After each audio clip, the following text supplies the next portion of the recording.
رجب کے مہینہ میں اللہ تعالیٰ کے نبی کو اللہ تعالیٰ نے اپنے پاس بلایا، جس کو ہم معراج کہتے ہیں، شب معراج، لیلۃ المعراج، اور اس کے لیے اہتمام بھی کیا جاتا ہے عبادات کا، خیرات کا۔ یہ اللہ تعالیٰ کی بہت بڑی قدرت میں سے ایک چھوٹا سا نمونہ تھا کہ 3 کپڑوں میں اٹھایا اور سارے خلا کے پردوں کو چاک کروا کے 7 آسمان کے دروازے کھلوا کر سدرۃ المنتہا پہ جبریل کی بھی بس ہو گئی کہ اس کے آگے اتنا بھی اوپر گیا تو جل کے راکھ ہو جاؤں گا، تو اس سے اوپر آپ تشریف لے گئے، اور پھر عرش خوشی سے جھوم اٹھا، اہتز عرش الرحمن، عرش خوشی سے یوں جھوم رہا تھا۔ خوشی میں انسان بے خود ہو کر جھومنے لگ جاتا ہے، تو کہ اللہ کا عرش جھومنے لگا آپ کی آمد پر، اور پہلی ہستی ہیں جن کا قدم اللہ کے عرش پر پڑا، اور اللہ تعالیٰ اور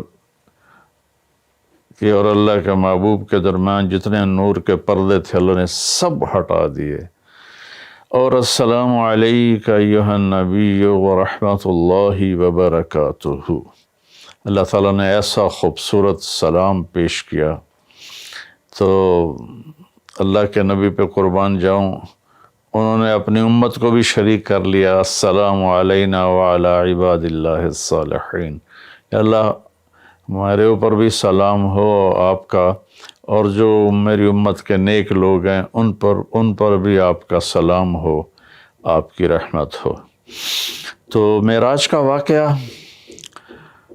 اسباب کے خلاف ایک انتہائی عجب اللہ کی قدرت ہے، اور اس میں ایک چھوٹی سی بات عرض کروں کہ جب آدمی پس جاتا ہے نا اور کہتا ہے متی نصر اللہ، یا اللہ تیری مدد کہاں ہے، تو پھر اللہ کی طرف سے جواب آتا ہے الا ان نصر اللہ قریب، بے شک میری مدد قریب ہے، آ رہی ہے۔ یہ واقعہ طائف کے بعد پیش آیا ہے، جب آپ بے بس ہو گئے تھے، پتھر کھا کے شدید زخمی ہوئے، پھر آپ مکہ تشریف لائے تو باہر ٹھہر گئے، اندر آنے کی آپ کی سکت نہیں تھی، اور آپ نے زید ابن حارثہ کو اخنس بن شریک کے پاس بھیجا کہ مجھے پناہ دو، میں مکے میں داخل ہونا چاہتا ہوں، تو اس نے انکار کر دیا، کہا میں نہیں پناہ دیتا۔ پھر اپنے سہیل ابن عمر کو پیغام بھیجا کہ مجھے پناہ دو، اس نے بھی انکار کر دیا۔ پھر ایک اور عرب کے سردار تھے، ان کو پیغام بھیجا، غالباً صفوان بن امیہ کو پیغام بھیجا کہ مجھے پناہ دو، تو انہوں نے بھی انکار کر دیا۔ تو پھر آپ نے مطعم بن عدی کو پیغام بھیجا، ان کے بیٹے جبیر صحابی بنے، تو مطعم بن عدی کو پیغام بھیجا تو وہ آپ نے بچوں کو لے کر باہر گیا، اور اللہ کے نبی کو اپنے بیٹوں کے ساتھ لے کر مکے میں انٹر ہوا، حرم شریف میں آ کے اعلان کیا آج کے بعد محمد بن عبداللہ صلی اللہ علیہ وسلم میری پناہ میں ہے، انہیں کوئی ٹچ نہیں کر سکتا۔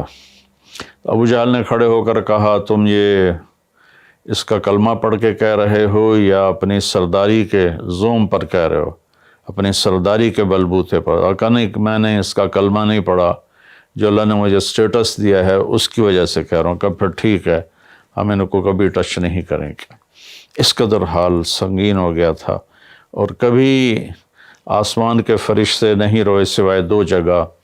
ایک دفعہ جب ابراہیم علیہ السلام نے حضرت اسماعیل کو الٹا لیٹایا اور چھری ہاتھ میں اور سر کے بال ہاتھ میں اس طرح، اور یوں آسمان کو دیکھ کے کہا یا اللہ تو مجھ سے ناراض ہو گیا ہے کہ میرے دل میں اسماعیل کی محبت آ گئی ہے۔ اس پر آسمان کے فرشتے زار و قطار روئے تھے۔ اور ایک جب ہمارے نبی کو پتھر پڑے اور پڑھتے پڑھتے بے ہوش ہو کے گر گئے، اس وقت 7 آسمان کے فرشتے روئے تھے۔ اور پھر ملک الجبال حاضر ہوا، یا رسول اللہ اجازت ہو تو ان کو ایسے پیس کے سرما بنا کے رکھ دوں؟ ان اطبق علیہم الاخشبین، آپ نے کہا نہیں لعل اللہ ان یخرج من اصلابہ من یوحد اللہ، نہیں، اللہ تعالیٰ ان کی نسل میں ایسے پیدا کرے گا جو اللہ کی توحید کو ماننے والے ہوں گے۔ اس تکلیف کے بعد یہ سفر ہوا کہ 27 رجب کو جبرائیل آئے، آسمان سج چکے ہیں، اور ہماری یعنی زبان میں یا ہمارے رواج میں کہ یا رسول اللہ استقبال کے لیے قطاریں لگ گئی ہیں، آپ ان کو لے کر گئے۔ آپ ام ہانی رضی اللہ عنہ، حضرت علی رضی اللہ تعالیٰ عنہ کے گھر میں تھے آپ، تو وہاں سے حتیم میں لے گئے، آپ کا سینہ چاک کیا، دوسرے فرشتہ وہ پانی لایا زمزم کا، اس سے آپ کے سینے کو صاف کیا، پھر دل باہر نکالا، اس کو چیرا، اسے صاف کیا، اور پھر دوبارہ دل کو رکھ دیا، سینے کو بند کر دیا۔ اب یہ سارا کچھ اپنے ہوش میں دیکھ رہے تھے۔ پھر وہاں سے براق پہ سوار ہوئے۔ براق گدھے سے بڑا قد، خچر سے چھوٹا قد والا ایک جانور تھا، جس پر آپ کو سوار کرایا گیا، اور وہ تھوڑا مستی کرنے لگا تو جبریل بولے تو یہ پتہ ہے تیرے اوپر کون سوار ہیں؟ تو اس کے ساتھ ہی وہ ایک دم سر نیچے کر گیا، اور پھر وہاں سے پرواز کی بیت المقدس، اور وہاں آپ نے 2 نفل پڑھے اور ان کو وہیں چھوڑ دیا، اس کو براق کو وہیں چھوڑ دیا۔ وہاں سے پھر سفر شروع ہوا اللہ کی طرف۔ اس سفر کو اللہ نے یوں بیان کیا، سبحان الذی اسری بعبدہ لیلا من المسجد الحرام الى المسجد الاقصى الذي بارکنا حولہ لنریہ من آیاتنا انہ هو السمیع العلیم۔ تو اس میں اہل علم کے لیے بڑا خوبصورت نقطہ بھی میرے ذہن میں ہے کہ یہ قرآن کی پہلی صورت ہے جو سبحان مصدر سے شروع ہو رہی ہے، سبحان الذی۔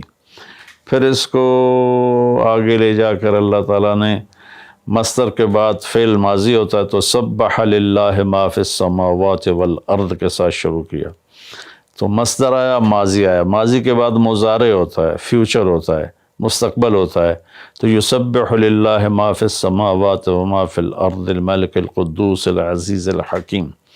پھر اس کے بعد امر کا صیغہ ہوتا ہے تو سبح اسم ربک الاعلی الذی خلق فسوی۔ یہ قرآن کا اعجاز ہے، قرآن کی خوبصورتی ہے، قرآن کی بلاغت ہے۔ سبحان، سبح، یسبح، سبح۔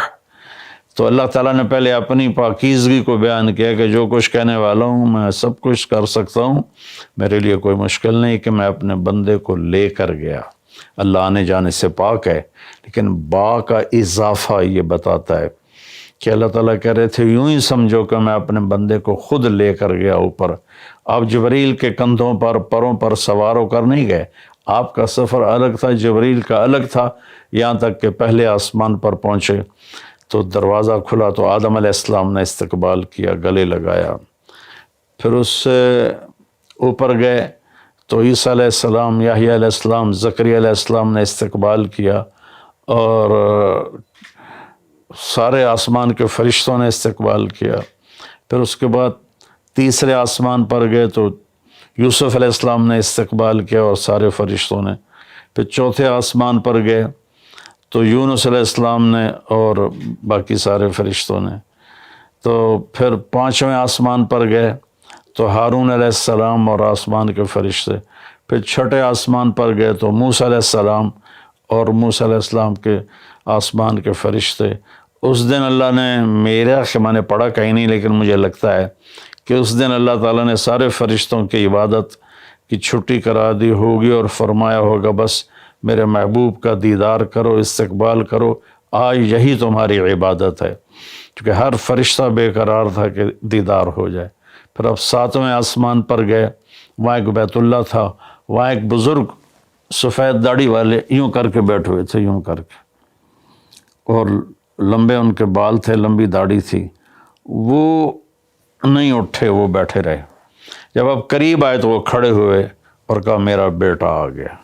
پہلے نبیوں نے کہا ہمارے بھائی آ گئے، ہمارے بھائی آ گئے، ہمارے نبی آ گئے۔ اس بزرگ نے کہا میرے بیٹے آ گئے، میرے بیٹے آ گئے۔ تو آپ نے جبریل سے پوچھا یہ کون بزرگ ہیں؟ تو انہوں نے فرمایا یہ آپ کے دادا ابراہیم علیہ السلام ہیں۔ اس میں اللہ نے ہمیں سبق دیا کہ بیٹا کتنے ہی عالی مقام پہ چلا جائے، اس کی ذمہ ہے اپنے ماں باپ کا ادب کرے، ان کے پاؤں چھوئے، ان کے سامنے سر جھکا کے چلے۔ یہ ہواؤں میں اڑ جائے، عرش کو چیر کے اللہ تک پہنچ جائے، پھر بھی باپ کے آگے، ماں کے آگے سر جھکانا ہے۔ اور یہ سبق عملاً اللہ نے امت کو سکھایا، پہنچایا کہ اللہ تو جانتے تھے کہ یہ امت اپنے والدین کی کتنی نافرمان ہوگی، اور کتنے ماں باپ ہوں گے جو چھپ چھپ کے روئیں گے، کتنی مائیں ہوں گی جو دوپٹے کے پلو میں اپنے آنسو چھپا لیں گی اپنی اولاد کی نافرمانی کی وجہ سے، بدتمیزی کی وجہ سے۔ میرے نبی سے پوچھا گیا یا رسول اللہ قیامت کب آئے گی؟ تو آپ نے فرمایا اللہ کو پتہ ہے۔ کیا کوئی نشانی فرما دیں؟ ارشاد فرما دیں کہ جب مائیں بیٹیوں کے ہاتھوں ذلیل ہوں گی تو قیامت آئے گی۔ یعنی بیٹے تو کرتے ہی رہتے ہیں، اگر بیٹیاں بھی ماں کو ذلیل کریں گی تو قیامت آ جائے گی۔ تو یہ اتنا بڑا مقدس رشتہ ہے۔ آپ نے فرمایا جس نے اپنے والدین کو دکھ دیا اس پہ اللہ کی لعنت، زمین آسمان کی لعنت، فرشتوں کی لعنت، نہ اس کی نماز قبول ہے، نہ روزہ، نہ صدقہ۔ اور دوسری طرف آپ نے فرمایا جو صبح صبح ماں باپ کی زیارت کر لے تو صبح سے شام تک جنت کے 2 دروازے اس کے لیے کھل جاتے ہیں۔ نہ حال پوچھا نہ خدمت کی، صرف آ کے زیارت کی محبت کی وجہ سے، شام کو آ کے ان کی زیارت کی تو صبح تک جنت کے 2 دروازے اس کے لیے کھلے رہیں گے۔ پھر ان میں کوئی ایک فوت ہو جاتا ہے اور یہ اس ایک کی بھی ایسے تعداد کرتا ہے، زیارت کرتا ہے، ایک دروازہ کھلا رہے گا۔ تو یہ اس میں ایک بہت بڑا سبق تھا ماں باپ، چونکہ پہلا قصور تو ماں باپ کا ہے کہ وہ بتاتے ہی نہیں، وہ تعلیم ہی نہیں دلاتے جس سے پتہ چلے کہ ماں باپ کا مقام کیا ہے۔ اسی میں ہماری نسل ڈپریشن کا شکار ہو گئی۔ تو انہیں کیا پتہ باپ کون ہوتا ہے، ماں کون ہوتی ہے؟ تو آپ وہاں سے تشریف لے گئے تو سدرۃ المنتہا، جہاں بارڈر آ جاتا ہے ان مخلوقات کا، بارڈر پر جبریل نے کہا یا رسول اللہ بس آگے میرے پاس ویزا کوئی نہیں ہے، ایک بالشت بھی اوپر جائے، ایک گٹھ بھی اوپر جاؤں گا تو جل کے راکھ ہو جاؤں گا۔ تو اللہ نے ایک تخت اتارا، اس سے اپنے محبوب کو بٹھایا اور وہ گئے بلندیوں کو چیرتے ہوئے، اس نے عرش پر جا کر لینڈ کیا، آپ اترے اور میرے اللہ تعالیٰ نے کہا ثم دنا فتدلی فکان قاب قوسین او ادنی۔ اللہ تعالیٰ نے اپنے محبوب کو اپنے قریب کر لیا، اتنا قریب کیا کہ فاصلے مٹ گئے، فاصلے مٹ گئے۔ تو بھائیو پھر لمبا واقعہ ہے، اور لوگ آج کل اتنا لمبا سنتے بھی نہیں ہیں، تو میں صرف جانے کا بتا دیتا ہوں۔ واپسی کا بھی پورا ایک کہانی ہے، جنت دکھائی، جہنم دکھائی، جنتی دکھائے، جہنمی دکھائے، سارا کچھ دکھایا، سود خور دکھائے، بے نمازی دکھائے، نمازی دکھائے، اپنے سب کو اپنی آنکھوں سے دیکھا، جہنم کو بھڑکتے دیکھا، جنت کو چمکتے دیکھا، جہنم کو دہکتے دیکھا اور جنت کو مہکتے دیکھا۔ یہ سب کچھ آپ نے اپنی آنکھوں سے دیکھا، اور پھر آپ واپس تشریف لائے۔